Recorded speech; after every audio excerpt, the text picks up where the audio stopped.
Going the distance with local sports. This is the X Sports Network.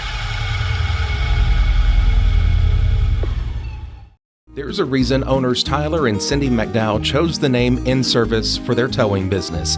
They did because it's their goal to be in service for you on the day that you need them the most. In-Service Towing is now known far and wide for their response time because minutes matter when you're broken down, or their 24/7 availability. You can call them anytime for service. Their professional team with years of experience and their fairness, plus their know-how in dealing with the unexpected.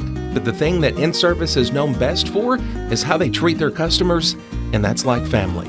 When you need them, call them 931-843-9098. Jack Davis Insurance, located at 201 West Gain Street in Lawrenceburg, has you covered through life's obstacles. Jack Davis specializes in group insurance for businesses and institutions of all sizes. With coverage for life, accidents, cancer, critical illness, short-term disability, dental, and vision, Jack Davis can customize a plan to meet every need. Now available Medicare plans for seniors. Contact Paige Davis at 931-492-9284 today for Medicare Supplement, Medicare Advantage, and prescription drug plan insurance. Serving Lawrence and surrounding counties since 1987, call the team at Jack Davis Insurance today at 931-242-5225.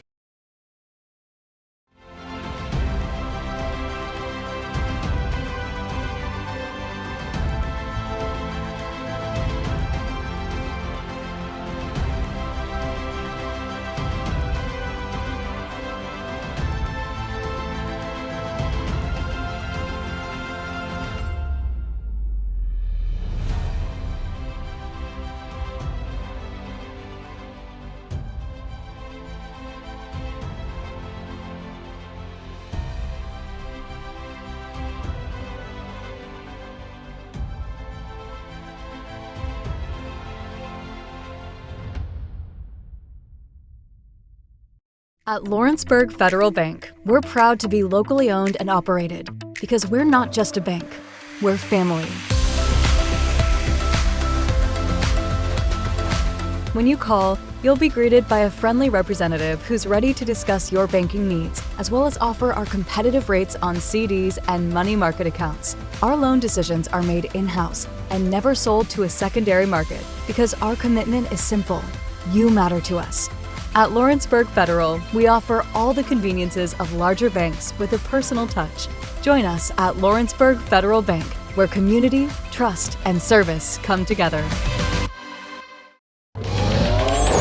Going the distance with local sports. This is the X Sports Network.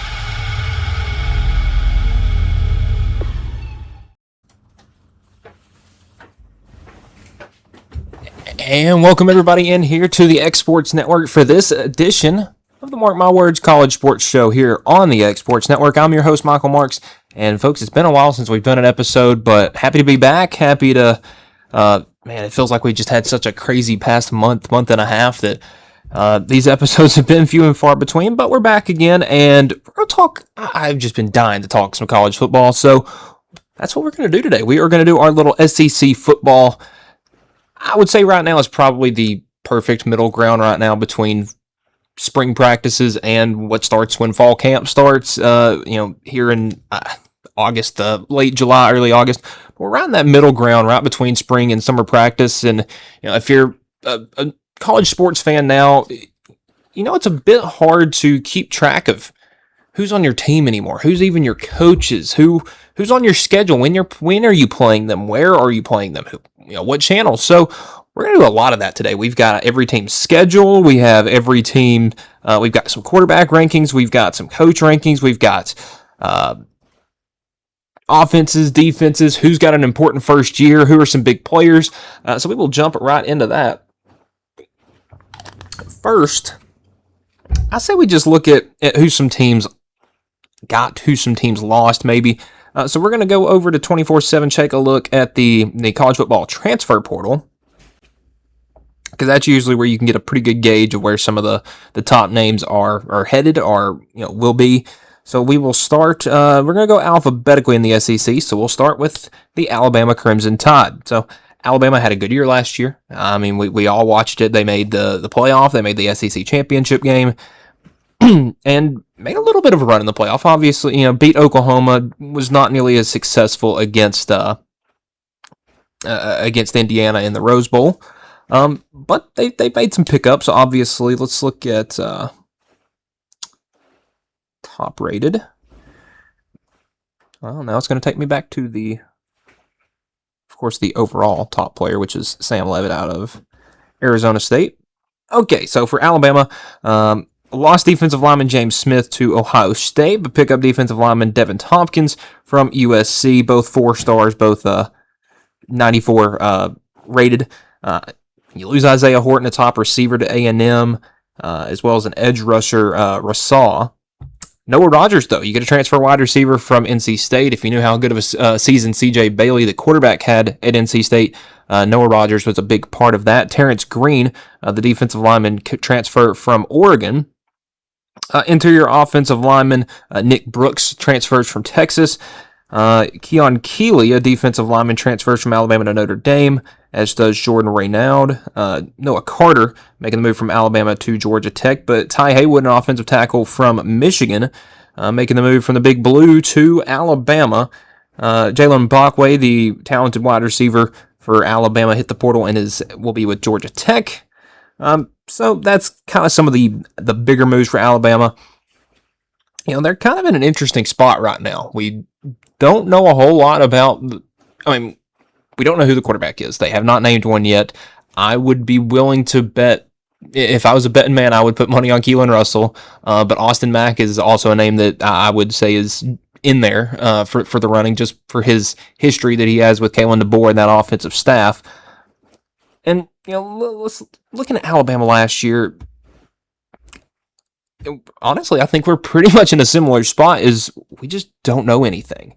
Ty Simpson obviously ended up having a great year for the Tide last year, but we were sitting here about this time last year, thinking about who's going to be the guy for Alabama. We figured it would be Ty Simpson, but Austin Mack was another name that was being thrown in there, and Simpson, through the first 6 weeks of the season, had an outstanding season. I mean, was really, really good. But as the season went along, it definitely started to linger. But look, he went 15th or 13th, something like that, in the NFL draft to the Rams of all teams. So I would say that team knows quarterback talent pretty well. But looking at this year for Alabama, you don't have a third-year guy like Simpson was. You lose Caden Proctor to the draft, Ty Simpson, Jeremy Bernard, LT Overton, Parker Brailsford, Justin Jefferson, Josh Cuevas, Damani Jackson, Tim Keenan, and Jam Miller all drafted. And that was a lot of your big playmakers last year. Now, you lost a lot in the transfer portal, but you've been able to obviously pick up some guys like I mentioned, Devin Tompkins, Caleb Woodson, some guys like that.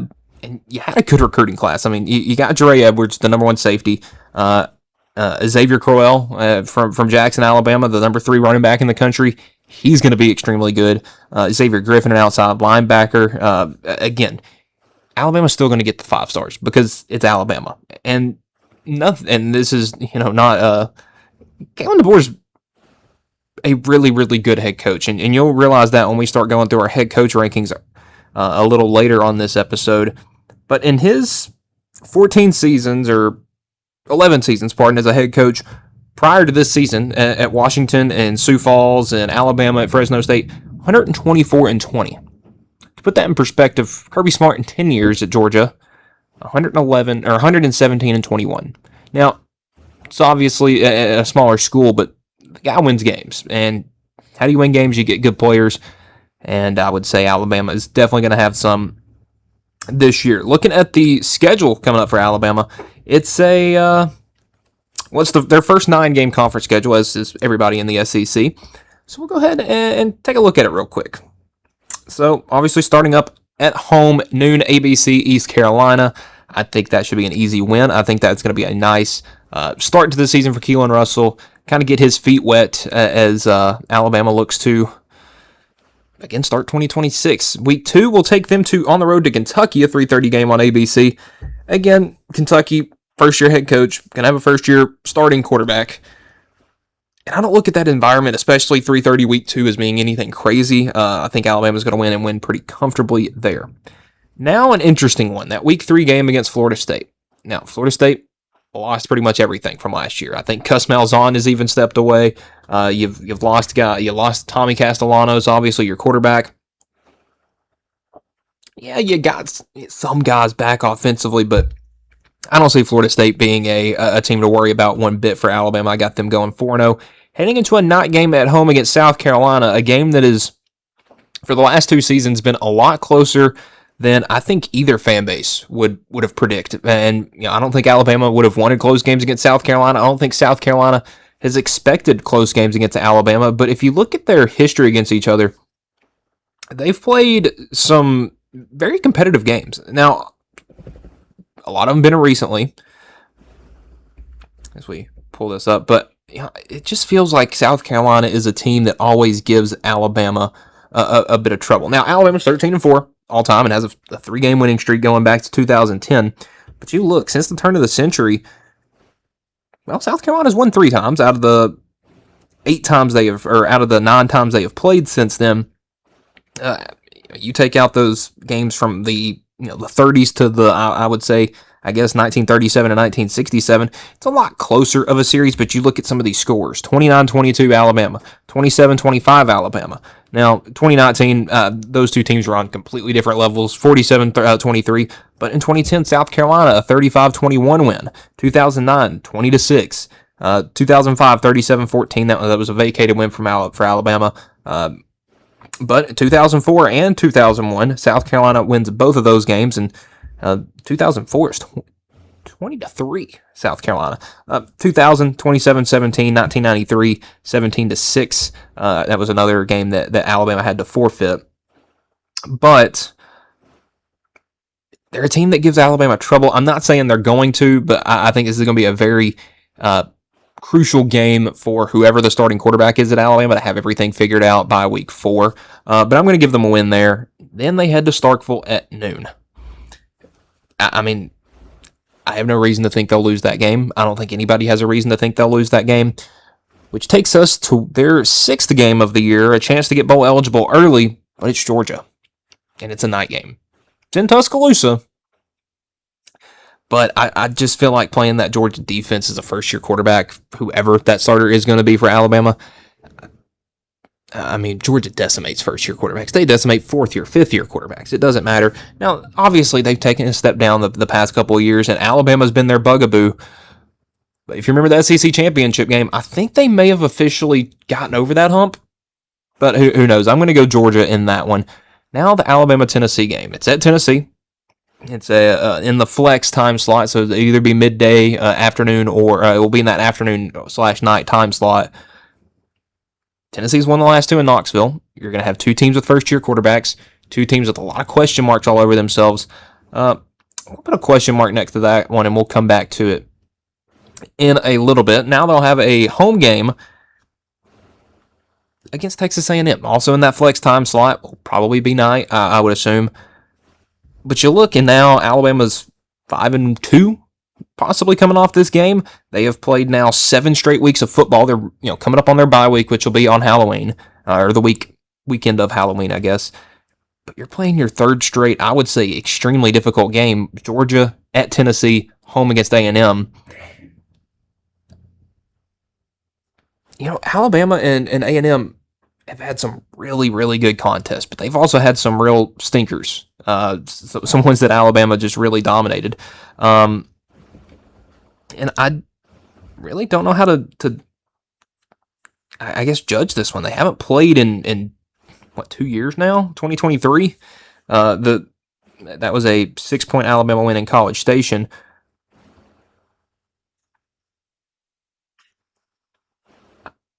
I mean, Alabama's dominated this one. It's 13-3.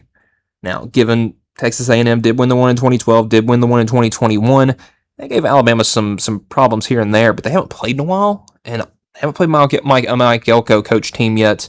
With that being at Alabama, I'll give them the win there. heading into the bye week, and they come out and they got to go to LSU. Again, I think this is another one of those where whoever your quarterback is needs to have their stuff figured out, because Death Valley at night is where quarterbacks' dreams go to die. I'll give LSU the win there. I think they're going to be really, really good this year. And now Vanderbilt, a team that gave Alabama the run for their money the past couple of years. I think they're going to have their chance to take a big swing back at Bama. I don't think, or at Vanderbilt. I also don't think this is one they have circled at all. I mean, you're coming off a loss at LSU, but you get a new game in Nashville. I mean, that kind of has trap game written on it, but obviously, I think Alabama handles their business, and I think that they take down Vanderbilt. Then they have, and I thought we were getting rid of the FCS Cupcake week, but there's a couple of SEC teams that have their FCS game in Week 11 that I think is just weak. That if you need to play a lower level opponent to get ready for your rival, then and listen, Alabama and Auburn are doing it. Ole Miss and Mississippi State are doing it. I think they're the only two teams that are. But if those rivalries are such big deals that it constitutes not even playing a game the week before, I just feel like we're doing something wrong. Now, given they can play that East Carolina game that week, or it's kind of hard to pick through schedules now, but they could play a Tulsa game. That's a team that Arkansas has on their schedule. We don't need to play FCS Chattanooga the week before Auburn.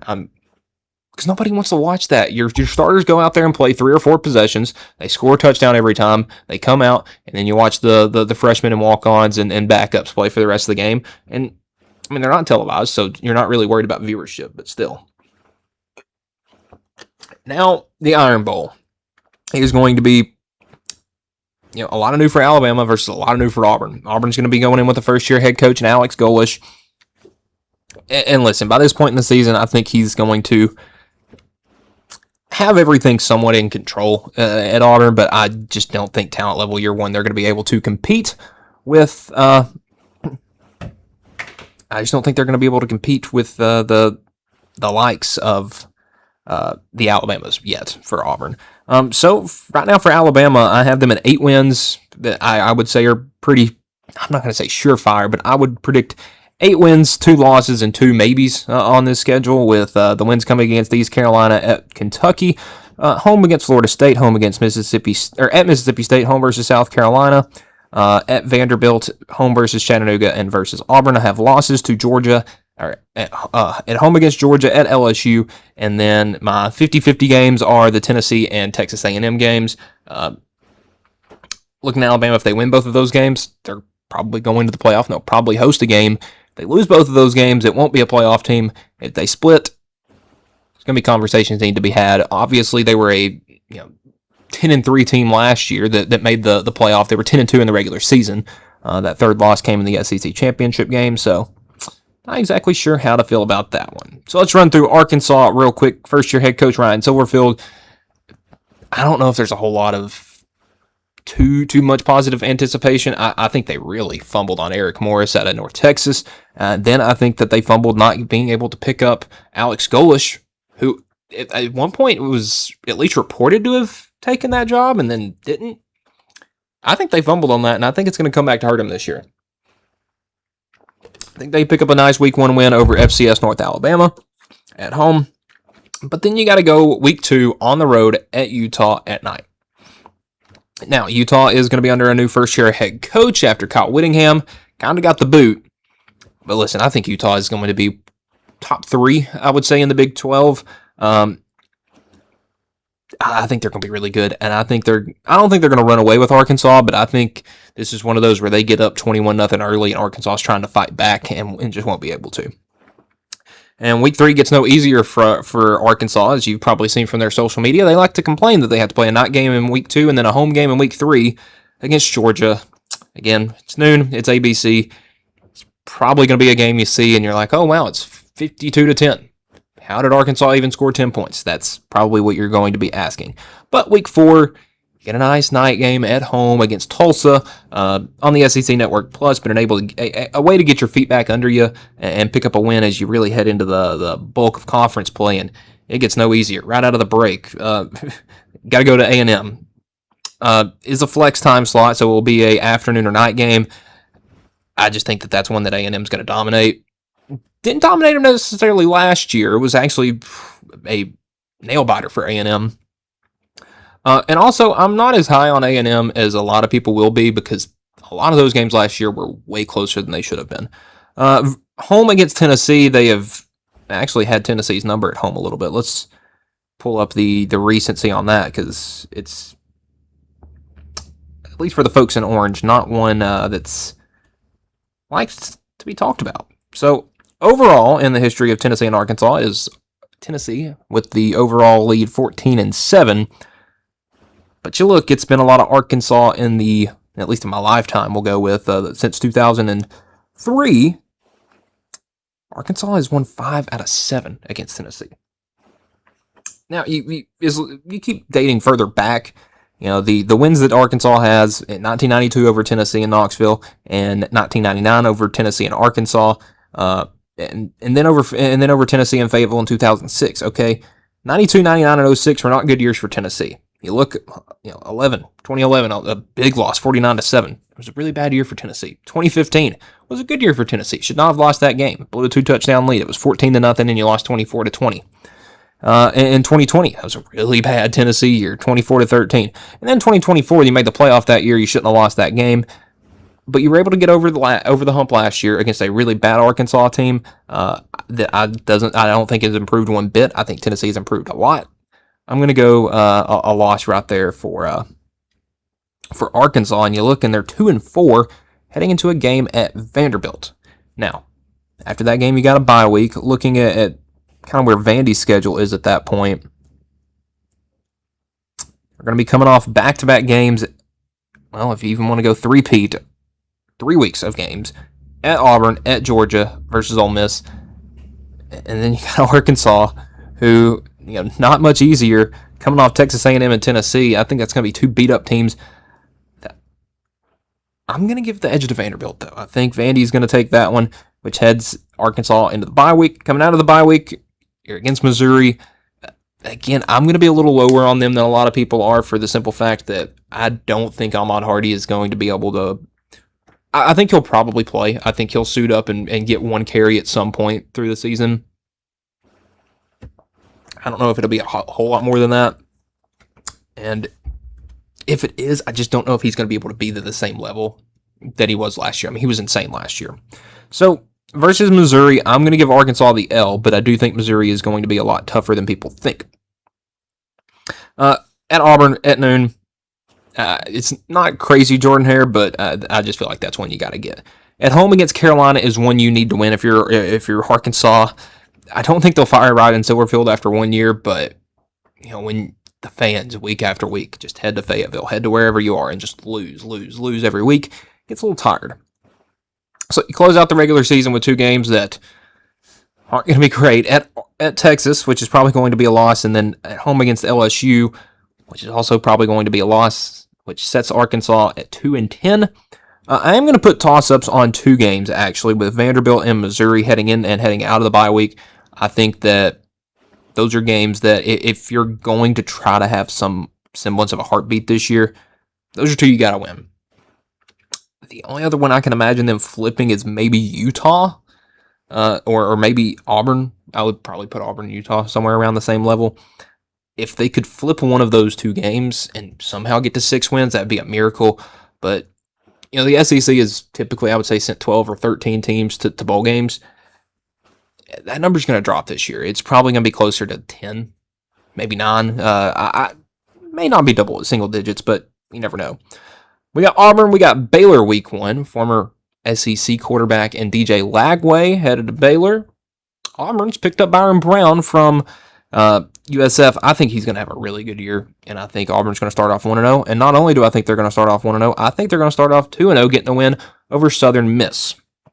Now, week 3 has a very interesting game. You got Florida at Auburn, night game, ESPN. Who is this game bigger for? I would say just for the simple fact that it's at Auburn, it's bigger for Auburn. You got first-year head coach Alex Golesh looking for that real first big signature win. In Florida, you're going to have a first-year starting quarterback, a first-year, at least at this school, head coach, and it's going to be going on the road at an SEC school at night. I feel like Auburn's, I feel like Auburn's got enough to get that one. Head to week 4, you're at home against Vanderbilt, a team that has had your number for the past couple of years. And it's a team that Alex Golesh actually had some success against during his time as the offense coordinator at Tennessee. I think that's one they pick up, and I think Auburn is 4-0 heading into the month of October, where they will probably have a number by their name, probably, I would say, in the 15 to 20 range. And then that takes them to Knoxville to take on Tennessee. I don't think they're going to be at the level they need to be yet. And then they head into the bye week where their schedule hits a really rough stretch where that record's going to kind of make sense there at the end of the year. I have them losing out of the bye week at Georgia. I have them losing the next week to LSU, and I have them losing the next week after that at Ole Miss. That is a brutal stretch. I mean, in 3 weeks, you go on the road twice. You play at Georgia and at Ole Miss, and then the week in between, you get a home noon game against LSU. And just like that, 4-0 went to 4-4. And now Auburn's got a noon game against Arkansas, which I had them picking up. And the same thing the week later against Samford, or against Mississippi State. And the same thing the next week against Samford. And just like that, Auburn is 7-4 heading into their game against Alabama, a game that I do think they lose. But listen, 7-5 in year number 1 under Alex Golesh is definitely nothing to turn your head about. Some games I would put on the flip level, I guess you could say. I'm going to put...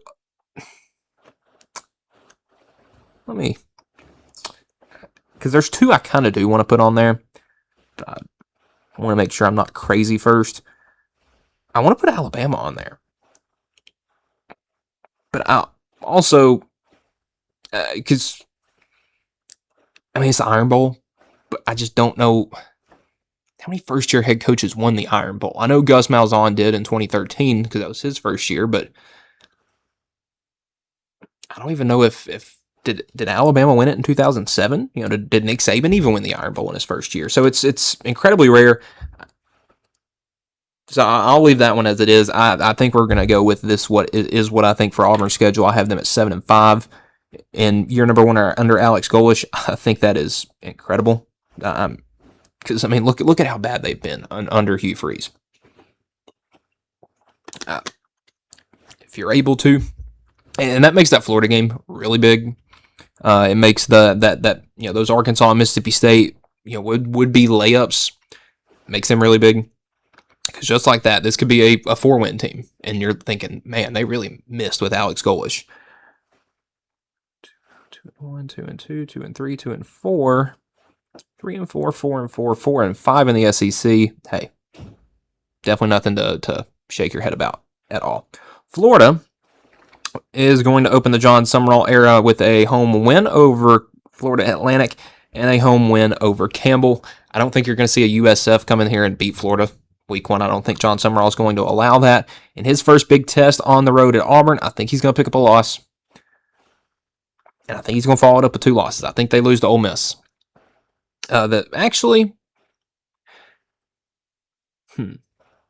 Yeah, I do think they lose that game to Ole Miss. I think they're still trying to get their feet under them, but I think they get a win at Missouri. I think they win the next week also against South Carolina. But I do think they're limping into that Texas game right before their bye week, so I'm going to give them the L there. But that's a 4-3 team heading into your bye week, coming out with the Florida-Georgia game. I think Georgia is going to be back to Georgia this year, and you got 2 really tough games out of the break. You got neutral site. It's in Atlanta, so we'll just call it a road game against Georgia. Then you got a home game against Oklahoma. I'm going to throw the question mark next to that one because I think that's one you can get. I think that's one that you shouldn't get, that you might be able to. Kentucky at night, I still think that's an easy win. Versus Vanderbilt at noon, I think you get a win there, and I think you also beat Florida State to wrap up the season. And just like that, this is a 7 or 8 win Florida team. And I don't think that's unrealistic. But yeah, right now, I'm teetering on that Auburn and Oklahoma being the 2 toss-ups for this season.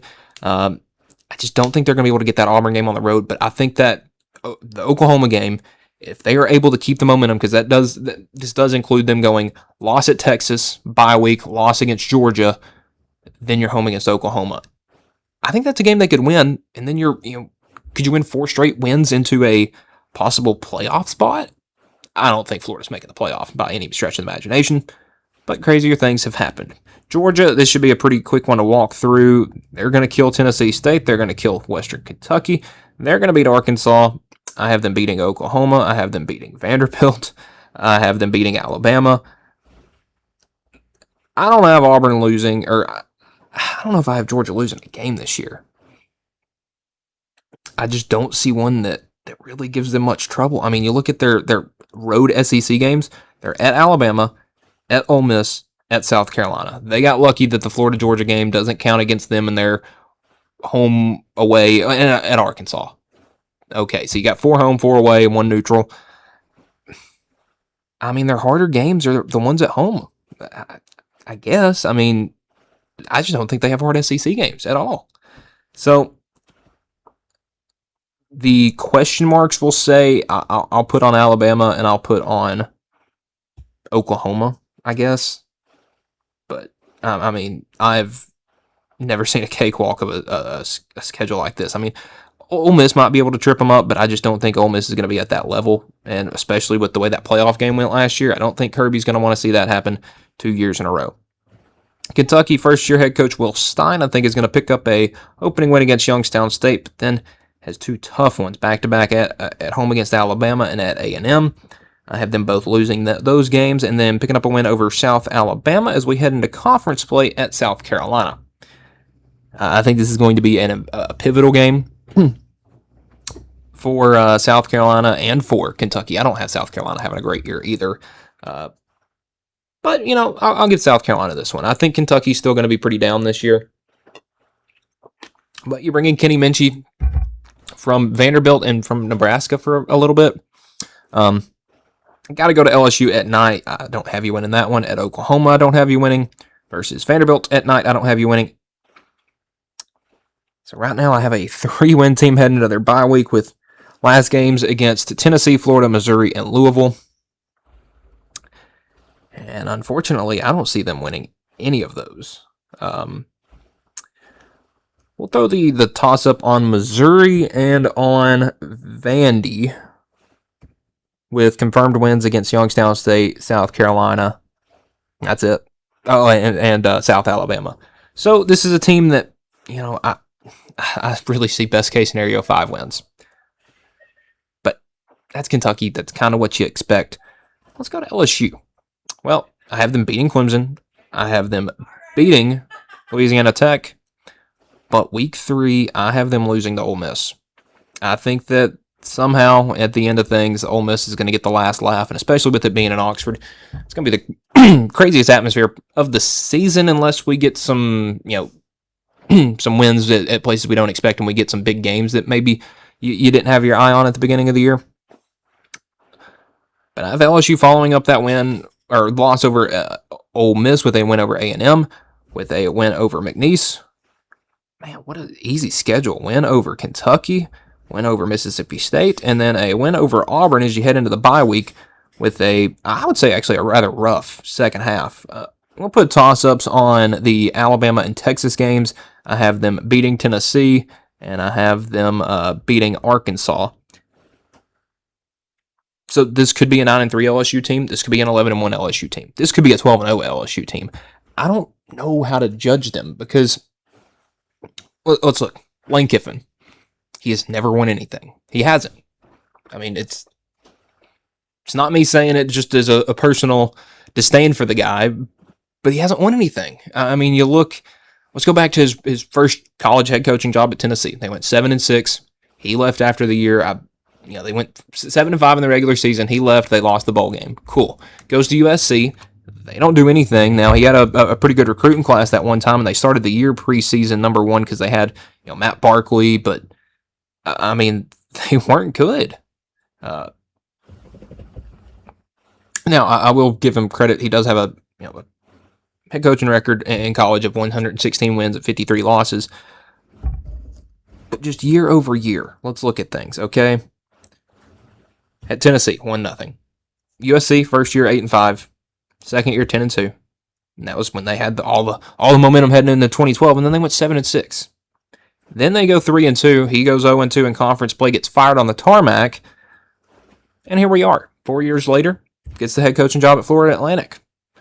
Yeah, he goes through and wins 2 Conference USA titles in 3 years at FAU, but, people think he was just dominant, but that year they didn't win. They went 5-7, and it was not a great year. Now, they had a tough schedule, but you lost games like MTSU, Marshall, Louisiana Tech, and North Texas, and Charlotte. Games you shouldn't lose. So, he's got 2 conference championships of the CUSA. Goes to Ole Miss, 5-5, 10-3, loses the Sugar Bowl, 8-5, 11-2, wins the Peach Bowl, 10-3, wins the Gator Bowl, and then goes 11-1 last year, leaves the team after the Mississippi State game. They make the playoff, make a crazy good run that I'm not going to give him credit for because he was not the guy leading that team out of the tunnel. Pete Golding was. So, and then you look at the players they brought in. Well, you got Sam Leavitt, number 1 transfer player, number 1 transfer quarterback, especially now with all the Sorsby stuff. Okay, well, he's coming off an ankle injury that, he really just started getting up and moving and throwing around and stuff like that, a month or 2 ago? He hasn't had a full offseason, being healthy, being able to work with his guys. One, he's on a new team. That's also got some things, and he's one of those big NIL guys that I feel like sometimes the dollar sign doesn't necessarily match the level of play on the field. And he's a dual threat guy. That's got a recipe for ankle injuries. And the only reason I am so skeptical of a quarterback with an ankle injury is because those feel like they linger. And I'm not just talking about quarterbacks. I'm talking about running backs, receivers. You get a big ankle injury and you're a guy that uses your athleticism to your advantage, it can come back to bite you. And you got a coach that hasn't won anything quite yet on a team that's everyone is going to give their best shot because, everyone, it's going to be the SEC versus LSU this year. So, again, they could go 11-1, they could go 12-0, they could go 8-4. I think that's probably as low as the ceiling drops. I could say if worst case scenario, losses to Ole Miss, A&M, Alabama, Texas, and maybe you could kind of flip the Tennessee and Clemson. Maybe they could lose those, but that is really, really digging right there. Mississippi State. Well, you got Jeff Lebby back again. I think he's a great offensive-minded coach, but I don't think he's a great head coach. And you go do something that is really, really strange. You bring back a former head coach in Zach Arnett to be your defensive coordinator, which, before the passing of Mike Leach, was his position. So you bring a defensive guy for a team that didn't have much defense last year, and I think that's actually going to help. I had them starting off not 1-0, but 2-0. I have them going to Minnesota and getting a win on CBS, kind of giving the SEC a little bit of bragging rights on the old station there. And South Carolina, 4:15 SEC Network. I think South Carolina's still going to have some momentum right then. I got Mississippi State losing that game. Then at home, at night, Missouri. I think the Cowbells are going to be going. I got them winning that one. But then, unfortunately, the teams that aren't predicted to do well don't get great bye weeks, and Mississippi State is one of those. I have them losing to Alabama at noon. I have them going into the bye week and then losing at LSU at noon, and then losing to Oklahoma, and then losing to Texas, and then losing to Vanderbilt, and then losing to Auburn, and then beating Tennessee Tech to make sure you remember that Mississippi State's still a team at win number 4, 4-7 heading into the Egg Bowl. Unfortunately, a loss there to bring them to 4-8. Now, looking at some games that could be toss-ups for them, I throw South Carolina into that. I'd throw Vandy and Missouri in that one. Just because quarterback play is going to be a big teller for those two teams. And, well, talking about the Missouri Tigers, let's talk about them. Well, they start off, they don't play a game on Saturday till week 3, which is, it's the most Missouri thing ever. They are the least SEC team in the SEC, geographically and just metaphorically speaking. I have them winning against Arkansas Pine Bluff week 1, and I have them winning week 2 at Kansas. 8 o'clock on Fox should be a fun game. Kansas' new stadium. And then I'm winning week 3 against Troy. They're 3-0, but they haven't played anybody. At Mississippi State at night, I just have them losing. I think the Cowbells are going to be a little bit too much for Austin Simmons, a guy that really struggled last year. And Mississippi State early season, as long as, because they're going to be undefeated heading into that, or, well, they could be undefeated. I think they will be. If they are undefeated heading into that game, look out, because that is a team that thinks they are unbeatable until they get beat for the first time. I have them losing to Florida. Then I have them losing to A&M. And you know what? Just because it's I'm going to have them beating A&M. It's a noon game. It's at Missouri. And it's one that you wouldn't expect. I think that's going to be our big shocker in the middle of October right there. At Arkansas, I have them winning that one. At Texas, a loss. At Georgia, a loss. At Kentucky at night, a win. And then versus Oklahoma, a loss to close out the season. But hey, 1, 2, 3, 4, 5, 6. Hey, listen, if Missouri can make a bowl game this year under Austin Simmons, after losing your offensive coordinator to Washington State, I think you could do it.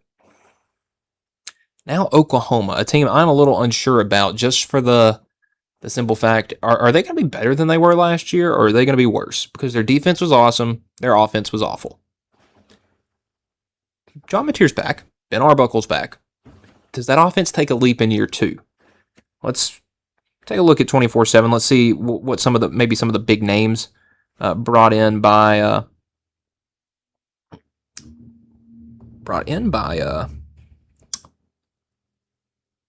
don't know why the name Oklahoma is skipping my mind, but here we go. So looking at their number one ranked transfer, Parker Livingstone, a great transfer receiver from Texas that was kind of forced out there at the end. But you go get Trell Harris from Virginia. You go get Hayden Hansen, a tight end from Florida that had a really good year. So it looks like and Jack Van Dorsleer, tight end from Tennessee that had a really big drop in that game. Unfortunately, that's the only thing I can really remember him too much for. I mean, it looks like they addressed what could be some of those problems. So I'll give them a slight benefit of the doubt here. I have them opening up with a win at Oklahoma. At Michigan, big noon kickoff, week 2. This is going to be 2 second-year quarterbacks. Well, second year at their said school with John Mateer and Bryce Underwood. Michigan has had a lot of drama in the offseason, if you don't remember, with Sharon Moore and some assistants for the team. Again, not great stuff. But to pick up Kyle Whittingham in the offseason, who I think was probably best case scenario, all things considered, I don't know if Oklahoma can go win in the big house. So for that matter of fact, I'm going with an L right there week 2. But coming back against New Mexico week 3 with a win, and then losing to Georgia, 2-2 heading into their October 3rd bye week. That means they're finishing the regular season 8 straight weeks. And you come out of that against Texas, I have a loss there. Kentucky a win, Mississippi State a win, South Carolina a win. Now that Florida game, I think that could be a big toss-up, because you're going to have a 5-3 Oklahoma. And what do I have Florida at that point in the season? 1, 2, 3, 4. 4-2. Or no. Sorry, I was looking at the wrong game. 1, 2, 3, 4. Yeah, 4-4. So I have this really 2 middle of the road teams. I would take that. I'd give that win to Oklahoma. But now you look and you got a 3-loss Oklahoma team with Ole Miss, A&M, and Missouri waiting. Did I have Ole Miss winning this game? Let me go back and check. I haven't gotten to Ole Miss yet, so actually that's the next team. Ole Miss, Oklahoma. This is a really good game last year. It's at Oklahoma. It's in that afternoon slot.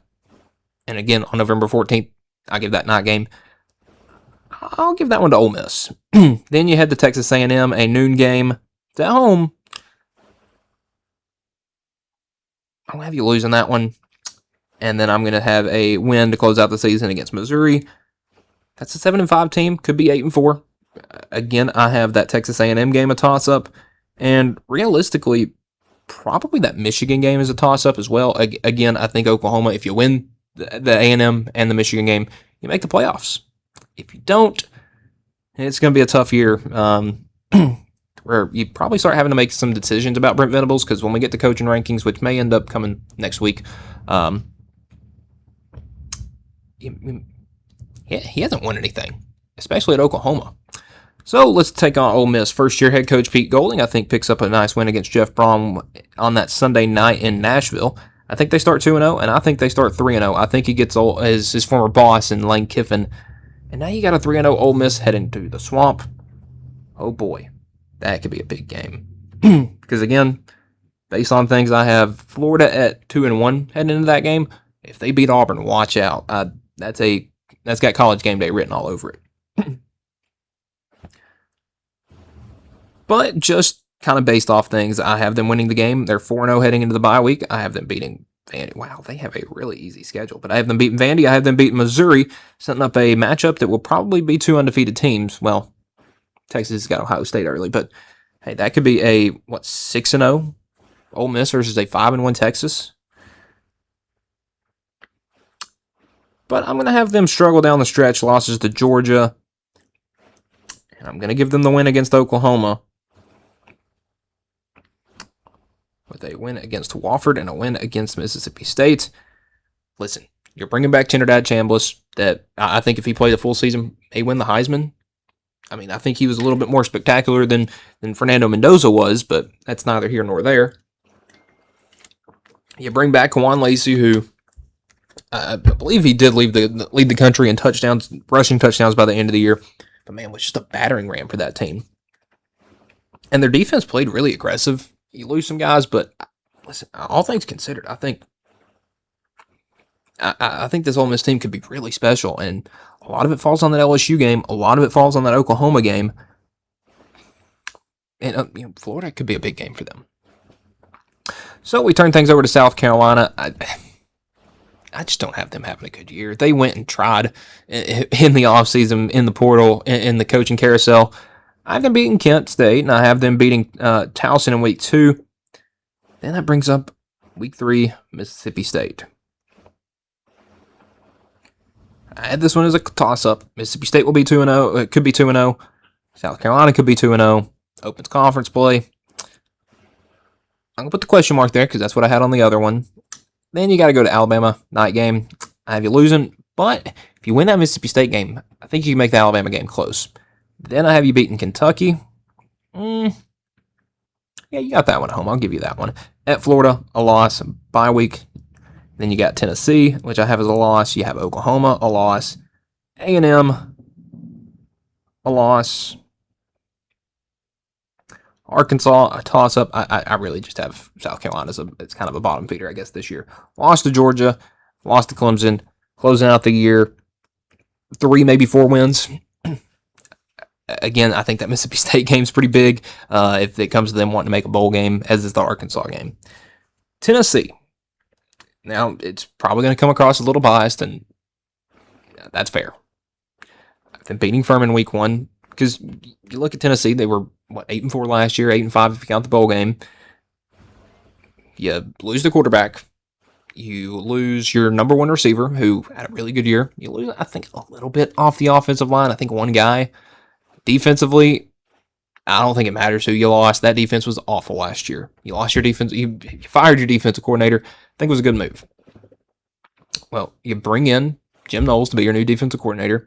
You bring in Derek Owings to be your new strength and conditioning guy. He was the guy at Indiana, the guy with that was with Cignetti for like the last 6 to 8 years.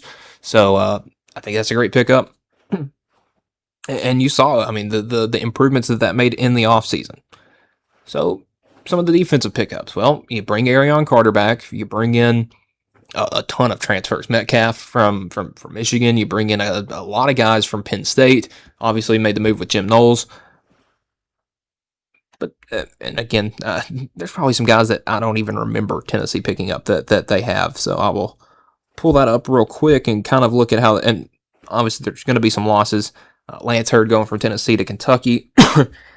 Again, I don't think that's going to end up being a big loss. Chaz Coleman, though. Where is he? What's going on? I don't know. Apparently Tennessee hasn't paid him much money, but this is a young guy with a ton of talent. If the off-the-field stuff can get fixed, I'd love to see him on the field. If not, you may have another Boo Carter, Nico type of situation where you just cut your losses. I mean, you allegedly haven't paid him very much yet, so there's some contract money that may not end up being able to hurt you. Ricky Gibson, the defensive back, transfers out to A&M. Then you go get Xavier Gillum, the defensive lineman from Penn State, a guy that I think is going to be a huge impact in the middle. Again, Tennessee did lose some big interior linemen. Jordan Ross, talented edge rusher. I kind of saw this one coming. Tennessee just had too many edge rushers year after year with the Caleb Herring and the Jordan Ross, the Joshua Josephs, and even before that with James Pierce. You have too many. And unfortunately, those guys are saying that they may not be jumping up the depth chart any, and I'm heading out to somewhere like LSU where he'll probably get to play. You bring in Amari Campbell, linebacker from Penn State. You bring in Kayan Lee, a defensive back from Auburn that I think is a great pickup. You lose Van Dorslier. You lose Caleb Herring, another guy I mentioned. He's going to South Carolina. Dwan Lane. I have moving the safety moving from Penn State to Tennessee. Bennett Warren, unfortunately, Tennessee's injury guy that would go down after the extra points. He's making the move to Minnesota. Ori Williams, offensive lineman from LSU, makes the move, as does TJ Metcalf from Michigan.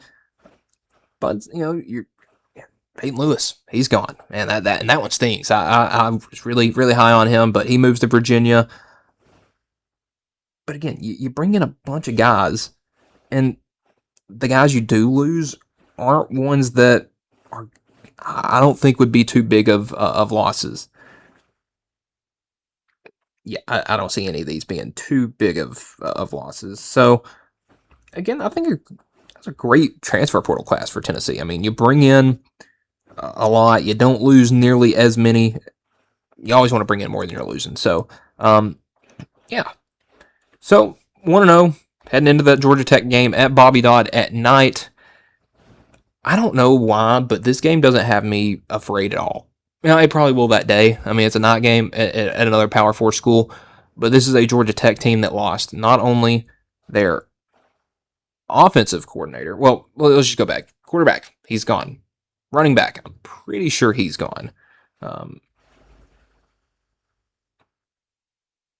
He may be back. No, he's playing for the Bengals, so he's gone.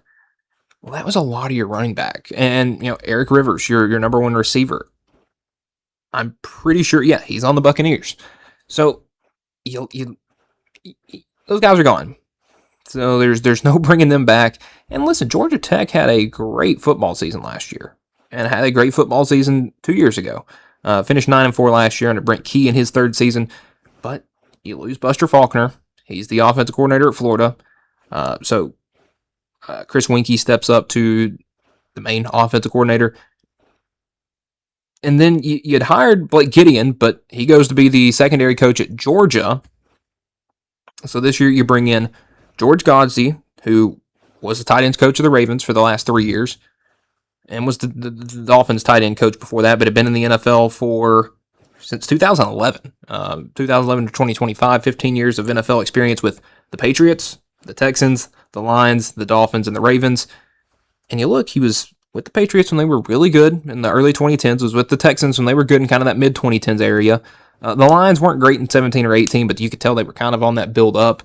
The Dolphins were kind of all right in 19 and 20, but I mean, the Ravens were really good in that time, so he's going to be the offensive coordinator for Brent Key and Georgia Tech. I think it's a good move. You get an NFL guy, and they went and sort of got an experienced guy in the Southern Miss defensive coordinator. He had been at Marshall. He had been at Georgia Tech also. Actually, multiple stops with Georgia Tech. Jason Seymour. So, you got a lot of new coaches. Your quarterback, well, you had Haynes King, who was great. Now you have Alberto Mendoza, Fernando Mendoza's little brother. Good runner, but again, I just don't see that team being incredible this year. And, I'll even go and pull up the page to see how their transfer portal cycle went, because, again, that's big. If you're able to dominate the transfer portal, but again, Georgia Tech's not a team I remember hearing come up a lot in the transfer portal. So, actually, he did pick up Justice Haynes from Michigan. So the run game should be strong, actually. And again, Haynes was injured a little bit last year, but when he wasn't, he was really good. But you lose Aaron Philo. That was the guy that was going to be your quarterback. You bring in Mendoza. But again, he wasn't anything crazy last year. He didn't play much for Indiana. And you lose a bunch of guys that went with Buster Faulkner to Florida. You were able to bring in some guys, but I just don't think it's going to be at the level that you want to. I mean, you look at the guys they bring in.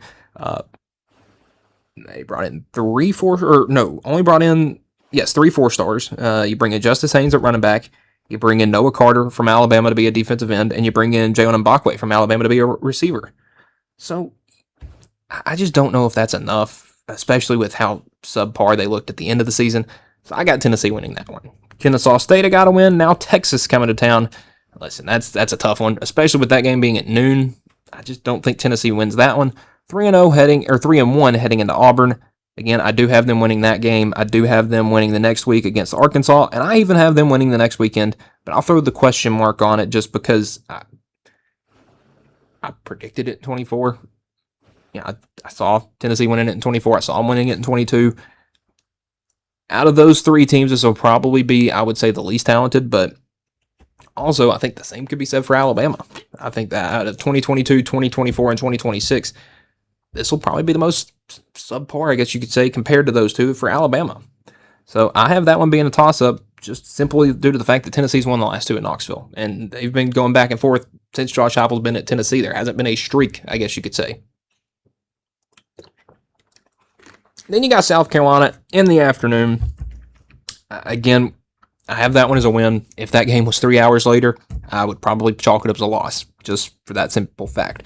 Now you're coming into the bye week, or you're coming out of the bye week. You got a home game at night against Kentucky. That will probably be your dark mode game. That will probably be a win.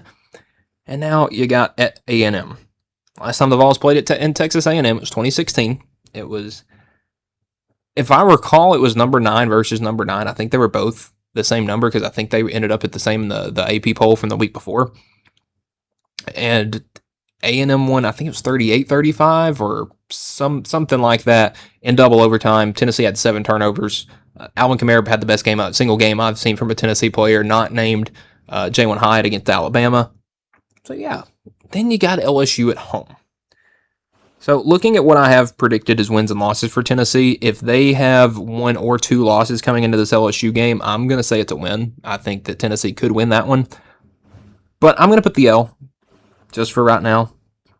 I think LSU is going to be a level above Tennessee, but it would be nice to beat Lane Kiffin. And then finishing the regular season with a win over Vanderbilt. So right now I have Tennessee with 2 guaranteed losses, with 8 guaranteed wins. That may be a little high. Again, they're one of those teams with the 7.5 win total. But again, I don't have them beating Texas. I don't have them beating LSU. And I think Alabama and A&M are toss-ups. And if they do split those 2 games, you can put them in the playoffs. But I don't think they'll win. I don't think they'll win at A&M. Because again, if Tennessee only has 1 loss coming into that game, that's going to be a night game. That's going to be 105,000 screaming Aggies. It's going to be a tough one to manage.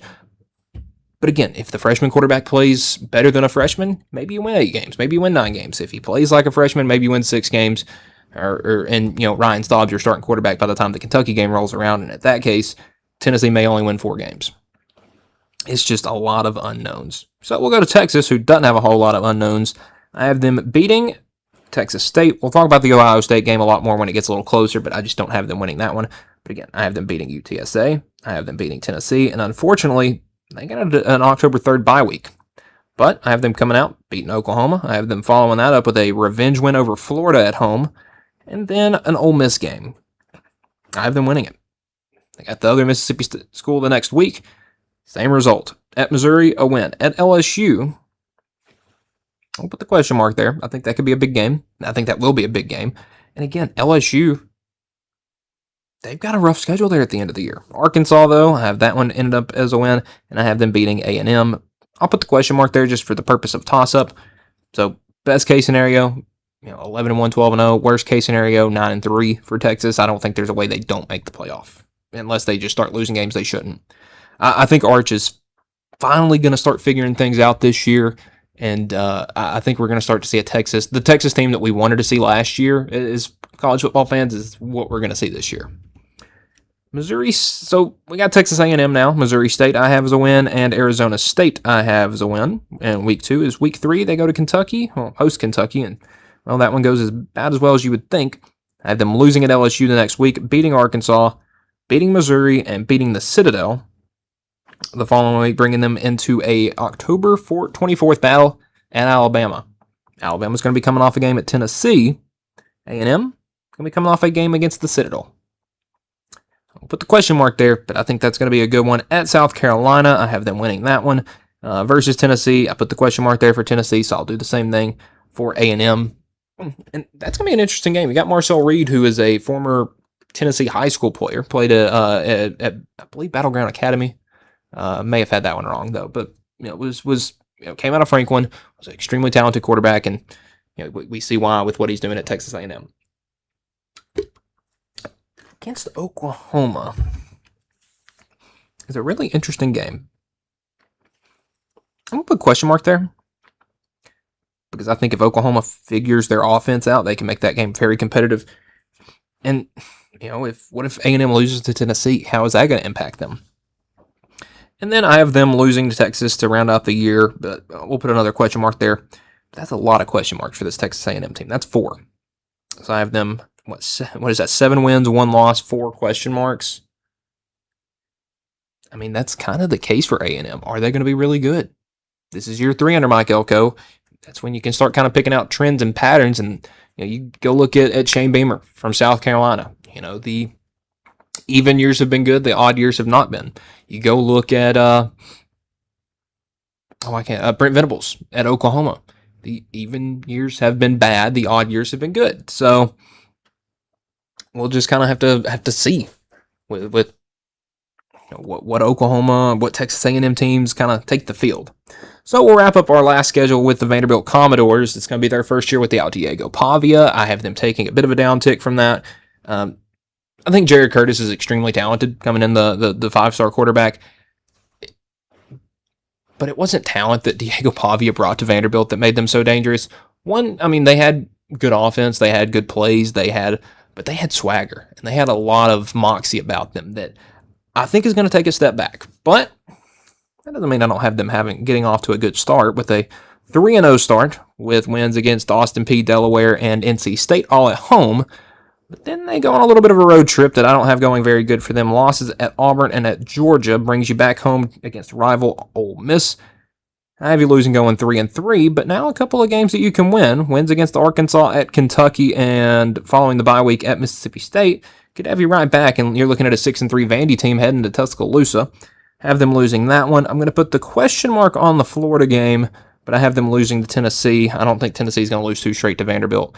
I really wanted Josh Heupel to not lose to Kentucky or Vanderbilt, but Vandy kind of had Tennessee's number last year. Vandy had a lot of teams' numbers last year, and if that, I think it was Texas, if that Texas game doesn't get off to as bad of a start as it did, Vandy makes the playoff. I mean, it's as simple as that, and that feels crazy to say. But right now for Vanderbilt, I've got 6 wins, 5 losses, and a question mark. Put another question mark on that Auburn game because they have had Auburn's number recently, and you look at there, that's an 8-4 Vandy team. I think we're probably looking at somewhere in the 5-7 range for wins for them. I think they'll be a little bit better, but not incredibly. I don't think playoff good is where we're looking. So let's do head coach rankings because there's a couple new guys in the SEC, and how do they match up against each other? So we're going to start at the bottom at number 16, heading into his first year at Arkansas. I have Ryan Silverfield. He's 7 years as a head coach. Most of them, I believe all of them actually, at Memphis. A 50-25 record. So he's winning 2/3 of his games. 4-1 in bowl games. And funny enough, that is, other than Alex Golesh, by far the best bowl win percentage out of any SEC coach. SEC is not great at bowl games, as you'll come to see. At number 15, entering his 3rd year at Mississippi State, I have Jeff Lebby. Again, I said it earlier, I think he's a great offensive head coach. You look at those offenses that he's put together at Oklahoma and where all has Jeff Lebby been? I mean, it feels like he's been kind of a journeyman a little bit. If I can, but I know he was at Oklahoma and he was at UCF. Yeah, he had some time at UCF with Josh Heupel as well as some time at Ole Miss as the offensive coordinator for Lane Kiffin his first 2 years. So he's a good offensive mind. I mean, offensive coaches want him to be their offensive coordinator, but I don't think he's a head coach. Mississippi State struggled at recruiting, and they've struggled in big games. I mean, they had a huge situation last year where they could have gone 5-0 beating Tennessee, and let that one kind of fall away from them last year. And if you look at the 2025 season, if I can pull that up,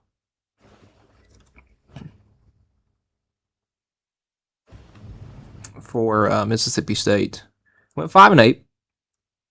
But again, yeah, they won the first 4 and then they lost the next 4. How much different does they had the 7-point overtime loss to Texas, and they had a 2-point loss at Florida where they had the ball in field goal range with like 90 seconds and let it fall away. So, they're that close, and they just can't seem to win those close games. And that's why I got Lebby at 15. Number 14, a guy that is, making his head coaching debut, Will Stein. He was a talented offensive coordinator at Oregon, and it was at least in my mind, a really out of left field hire for Kentucky. But then you kind of go back and you're like, okay, well, this dude played at Louisville. He's from Louisville.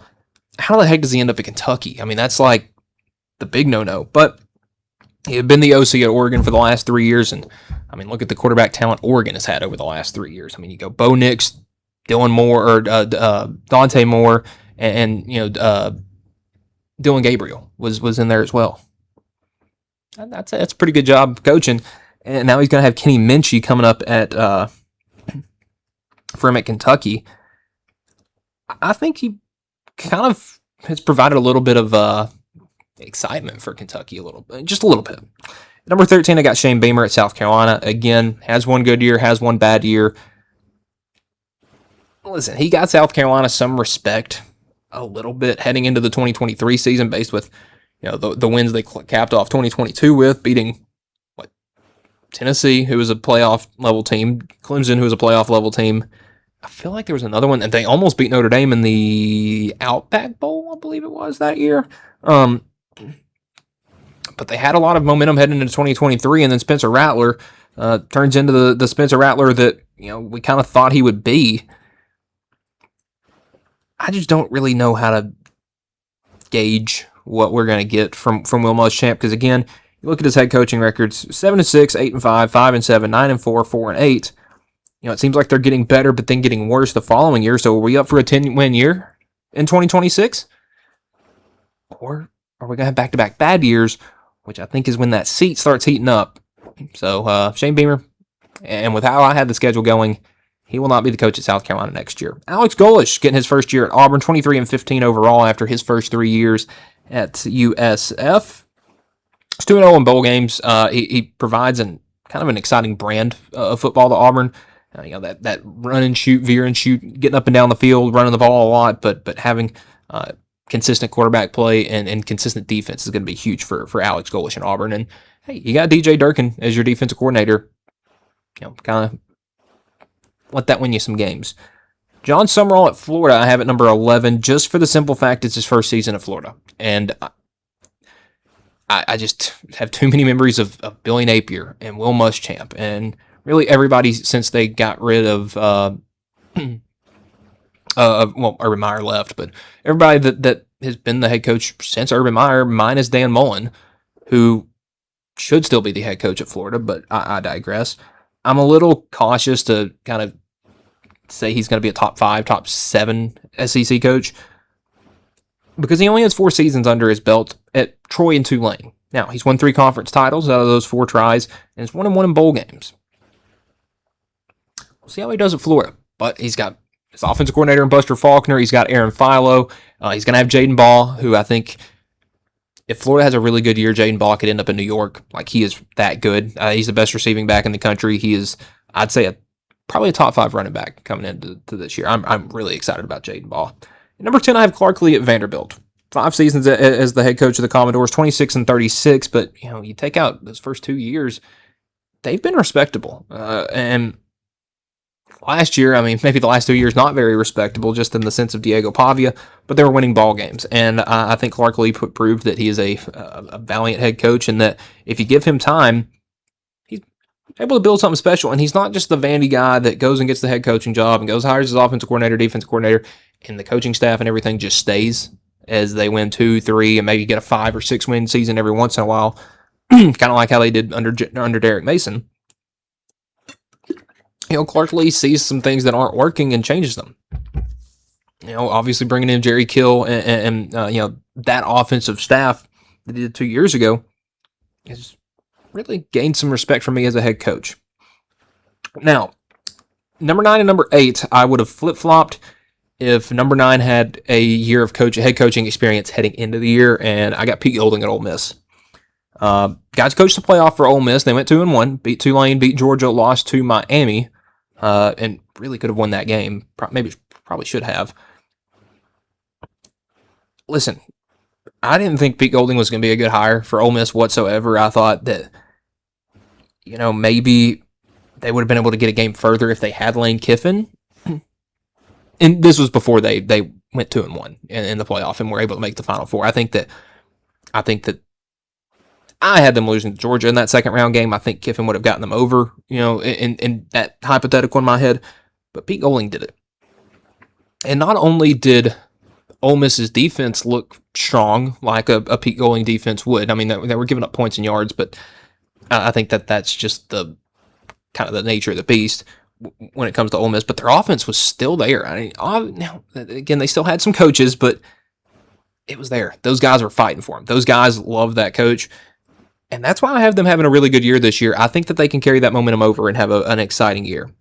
Number 8, I got Brent Venables at Oklahoma.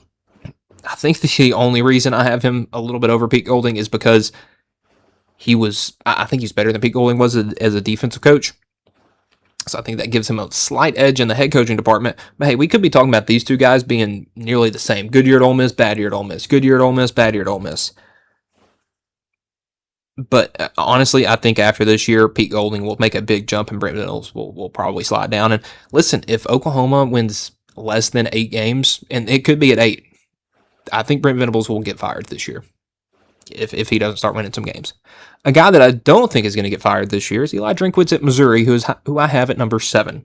7 years as a head coach, 6 of them at Missouri, a 46-29 record. I didn't realize he only had 1 year of head coaching experience coming into that Missouri job and went 12-1 in that 1 year at App State. Won a conference title that year, is 2-3 in bowl games. He won the freaking Sugar Bowl for this team. It's incredible. Actually, that may have been the Cotton Bowl against. But nonetheless, won a New Year's Six Bowl at Missouri. Had Brady Cook looking amazing. Cody Schrader almost in a D2 guy out of the freaking Heisman Trophy. Luther Burden was incredibly talented. I can't think of the other guy, but their number 2 receiver that year was really, really good. When he has talent, he utilizes it. I think he got more out of Brady Cook and Luther Burden. Well, maybe not Luther Burden, but I think he got more out of Brady Cook and Cody Schrader in 2023 than any coach in the country could have. Number 6, I've got Josh Heupel at Tennessee. Again, it could seem a little high. It could seem a little biased. In his 8 seasons as a head coach, 73-28, 5 seasons at Tennessee, 45-20, 1 conference title at UCF, and then he's 3-4 in bowl games. But let's go to Josh Heupel in Tennessee and tell me a year he didn't overachieve. And realistically. First year, Tennessee had lost everybody. They had lost coaches, players, this, that, and the other. I don't think anybody had them winning more than 4 games in 2021. Well, they almost doubled that and won 7, and if they wouldn't have been cheated in the Music City Bowl, they would have won double that.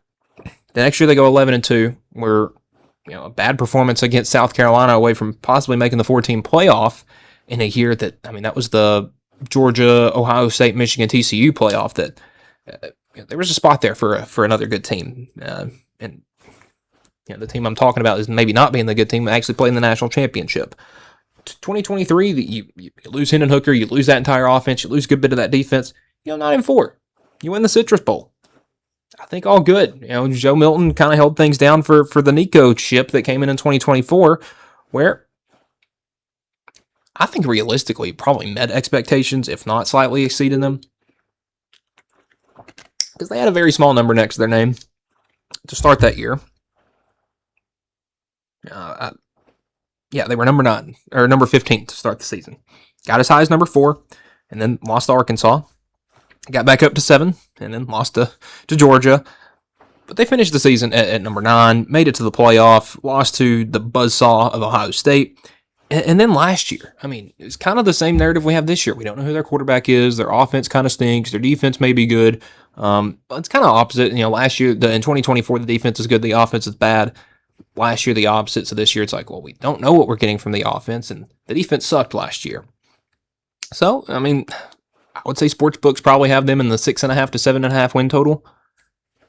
I think they can get 8 or 9. And I think that's because of Josh Heupel. He's done a great job. And I would have put him one spot higher if he would have relinquished his play calling duties at some point, and he still has a chance to do that before the season. But I think that's going to be the next jump he needs to make. Number 5, though, a guy that has on the bottom half of experience is Mike Elko, and just head coaching wise, 4 years as a head coach, 2 years at A&M. He's 19-7 in those 2 years, 1-1 in bowl games. But last year he escaped a narrative for Texas A&M that had been. Well, it was there his first year, 8-4 A&M. Well, they went 11-1. Yeah, you could say give or take good year, bad year. What do you want to say? They made the playoff, ran into the team that played in the national championship game final in Miami, and didn't play good. But you got to get there to get experience. And Mike Elko did that in his 4th year as a head coach. Year 5 coming up. Number 4, I got Kalen DeBoer at Alabama. And it was kind of something I mentioned earlier. In his 11 seasons as a head coach in college football, 124 wins, 20 losses. 2 seasons at Alabama was 20-8. So you take that away coming into Alabama, he was 104-12. That was a no-brain hire. 2 conference titles, one at Washington, one at Sioux Falls. 3 national titles, all coming at Sioux Falls. And he has 2-2 in bowl games. Listen, Alabama was going to take a down tick after Nick Saban left. There was no doubt about that.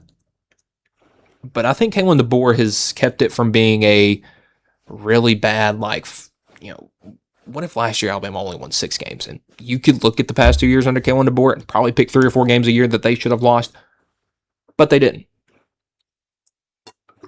Now, there's going to be one loss every year, and it's every loss that Alabama suffers to a team that doesn't have a number by their name. But there's going to be a loss that Alabama suffers this year, and I didn't pick it because you can't. It was Florida State last year. It was Vandy the year before that.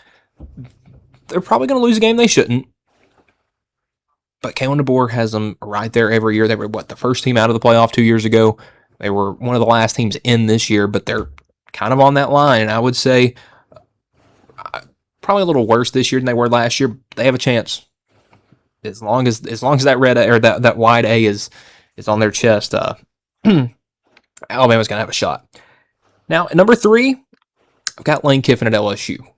14 seasons as a head coach, 116 wins, 53 losses.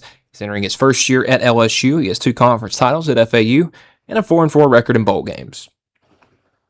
Well, I said it earlier, Lane Kiffin has never won anything. But the way he's treated around the head coaching world, and this is just from a fan look, man, whatever team Lane Kiffin, and especially with LSU, walks in with this year, yeah, they're going to be intimidating. They're going to be scary. But I also remember the last head coach at LSU and Brian Kelly, and he was a really good head coach. He had won everywhere he had been. He had won things. And it didn't work. The guy before that, Ed Orgeron, he won there. Wasn't really a big winner everywhere else, but he got his one natty there at LSU. So you can win there and not be a great head coach. But some of the good ones have gone there, and it's not gone as well. Look at Brian Kelly. But I have Lane Kiffin at number 3 here. If he can make an SEC title game, if he can win an SEC title game before that ends up probably going away, win a big one. Other than that the win that he got against Georgia 2 years ago, I really can't think of many Ole Miss games that were just, wow, I can't believe they won that. It's more of, wow, I can't believe they lost that. Hopefully, at least for Lane Kiffin and LSU's fans' sake, he's able to fix that on the Bayou. And at number 2, I feel like it's probably pretty given here with number 2 and number 1. I got Steve Sarkisian at Texas. He spent 12 years as a head coach, 93 wins, 55 losses, 5 seasons at Texas, 48-20. Won a Big 12 title in his last year, or in Texas's last year in the Big 12 in 2023. It's 4-5 in bowl games, but Texas has only gotten better and better and better, and we're at the point again where Texas is a national contender year in and year out. Listen, you remember the Tom Herman years and those last couple Mac Brown years? Texas was bad. I mean, they weren't good. I remember seeing a screenshot the other day on X at the Cotton Bowl talking about I think it was 2014 Texas Oklahoma. I can pull up the exact score of that game, but it was one where Oklahoma had absolutely dominated Texas, and this was a point where Texas was just, they weren't that good. They may have had a number by their name because it was Texas Oklahoma, but it was in 2012, 63-21 Oklahoma win. Texas has won 3 of the last 4 and does have a 49-0 win in there, a 34-3 and a 23-6. They have dominated that game lately, and I think that's because of Steve Sarkisian. Arch has so far been a bit of a disappointment, and I think Quinn Ewers has a little bit too. But Texas has been able to kind of reconstruct their team year in and year out with, what is one thing we're going to struggle or be really good at this year, and they go fix that. Or they reassess, kind of. It's hey, we're going to, preseason, Arch is going to be the Heisman Trophy winner. Okay, well, it's not working. Okay, well, let's try to make the completion percentage good. We'll run the ball, this, that, and the other. They find ways to kind of mitigate their damage in one place and kind of scale it to another. And at number 1, talking about Texas, they did also hire Will Muschamp to be their defensive coordinator this year. I think that helps take a little bit of the stress off Sark because, and Kwiatkowski is a good defensive coordinator, but he really struggled there at the last year and a half, I say, at Texas. And number 1, it's going to be number 1 until he goes elsewhere. It's Kirby Smart. He spent 10 seasons as a head coach, all of them at Georgia, 117 wins and 21 losses, 3 SEC titles, 2 national championships. He is 7-3 in bowl games. I mean, he's a great recruiter. He's a great coach. He's a great teacher at coach. I mean, let's go through year over year. His first season being 2016. Pull up the 2016 Georgia Bulldogs football team. It was the first year under Kirby Smart, their offense coordinator, Jim Chaney. Well-respected guy. Defensive coordinator, Mel Tucker. And before some less than spectacular things happened at Michigan State, Mel Tucker was a good head coach. Well, you go to the next year. Jim Chaney's back. Mel Tucker's back. Go to 2018. Still have Chaney and Tucker. James Coley was there, but he's still a wide receiver coach at Georgia, so he's still around. Year 4, they do make a change. They bring in 2 new defensive coordinators, and, Dan Lanning, who is the head coach at Oregon now, and Glenn Schumann, who is still the defensive coordinator at Georgia, but I would say 2019 is when they got good. We'll say for Georgia. 2020, they bring in Todd Monken to be the offensive coordinator. He had been with the Cleveland Browns and the Tampa Bay Buccaneers before that, and had a good couple-year stint there as Dan Lanning and Glenn Schumann were really getting their footing in. Well, had those same coaches for 21, 22, Todd Monken, Glenn Schumann, Will Muschamp was brought in. Great coach. He was there for a couple of years, and, then Georgia brings back Mike Bobo in the 2023 season, which, is that a good thing? Is it not? I mean, he'd been with Georgia before under the last couple years of Mike Rick, but wasn't great. But then, last year, Mike Bobo's back, Glenn Schumann's back. They bring in Tavares Robinson to be the defensive coordinator, or the assistant defensive coordinator. He had spent some time with Alabama and Miami, recent at least. And then you go last year, same guys. This year, same guys. Mike Bobo, 12th year. Glenn Schumann, 8th year. They're able to keep consistent coaches in and year out. And Kirby's built himself a really impressive coaching tree. And that's why I think Kirby Smart is the best head coach in the SEC. Real quick, last thing we're going to do here on this episode, we're going to talk about who has a most important year number one. So there are 6 SEC coaches who have a new job this year. Or we'll have new guys leading them out of the tunnel, at least, with Pete Golding, Alex Golesh, Ryan Silverfield, Lane Kiffin, John Sumrall, Will Stein. So let's go through the guys who have the most important first years. At the bottom at number 6, least important first year, I think, is Will Stein at Kentucky. I think they're content with this guy. If he can win them 5 to 7 games a year within an occasional 8 or 9 win surprise team, he's got nothing to worry about at Kentucky. If he can do exactly what was done before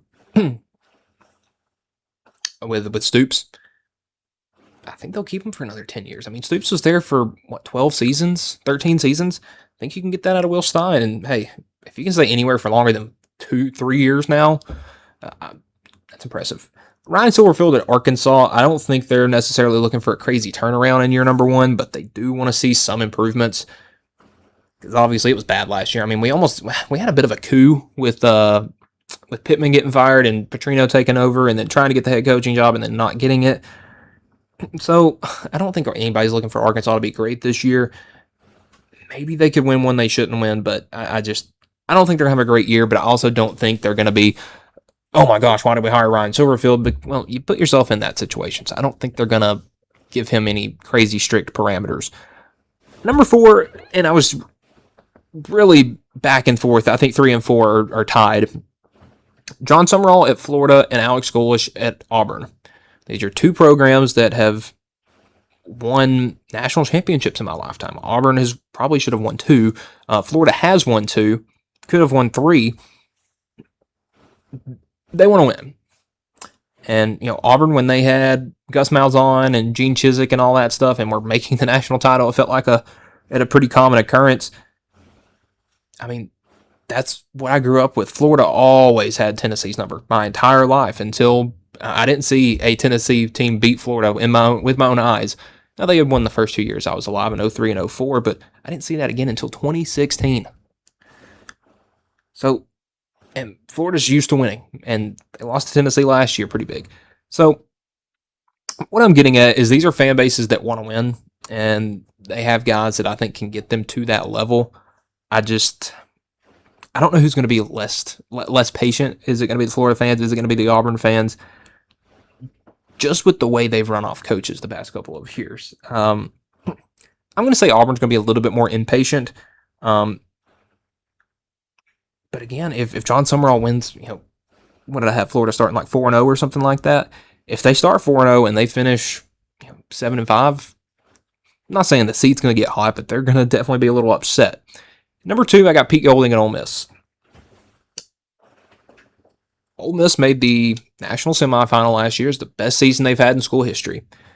And they lose Lane Kiffin. They lose their offensive coordinator. Their defense coordinator becomes the head coach. And a lot of guys, graduated and went to the draft. A lot of guys hit the portal.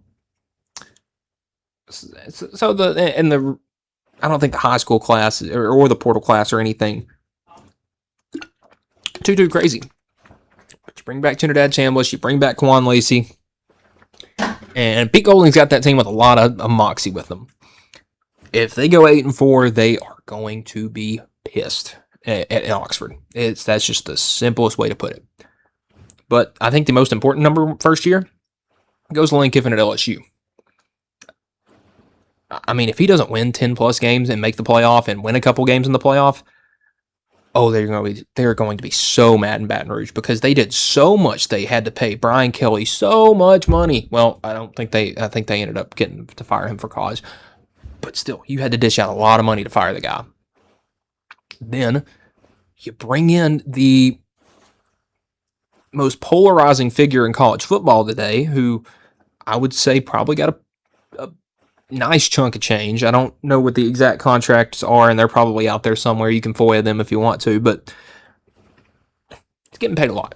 That roster he put together, you look at the guys they brought in the transfer portal, because, well, it's a lot lot of highly ranked guys. We'll go look at the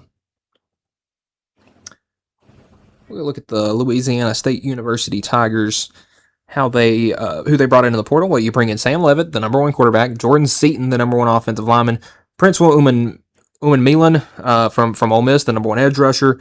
You bring in Ty Benefield, the 4-star safety. You lose Carius Kern, who goes from LSU to Ole Miss. There's a couple of guys that did that I'm just really confused with, but you go bring in Trey Wilson from Florida. You go bring in Jordan Ross from Tennessee, Jace Brown, the wide receiver from Kansas State. And you brought in like 3 or 4 different quarterbacks, which I thought was a little strange because you bring in, obviously, the... now I can't find them. But anyway, you did bring in a couple quarterbacks, a couple running backs, this, that, and the other. But you had a total of 50 players move in or out. Landon Clark, that was the last quarterback from Elon, the one I was thinking about. They brought in a lot of guys. Ole Miss, the same thing. Brought in a lot of guys. That's why I think this year's going to be so big for them. Looking at Ole Miss, obviously they lost Princewill, but you bring in Darren Gill, the wide receiver from Syracuse, who's going to have a good year for them. Carius Kern, the offensive tackle.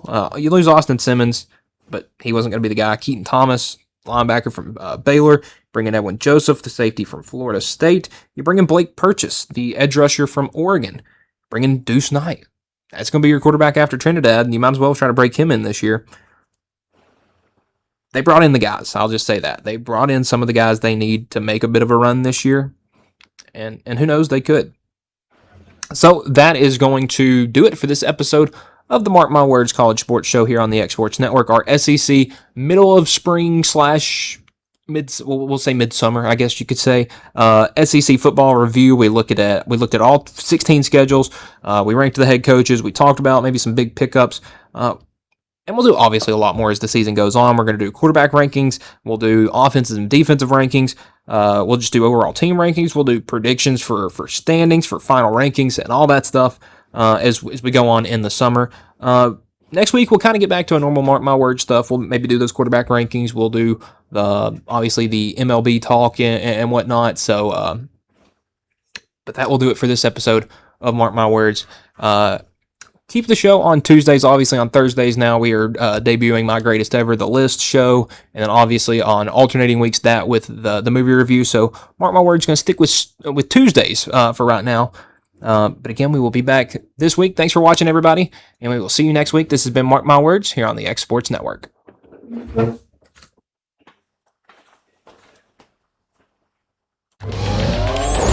Going the distance with local sports. This is the X Sports Network.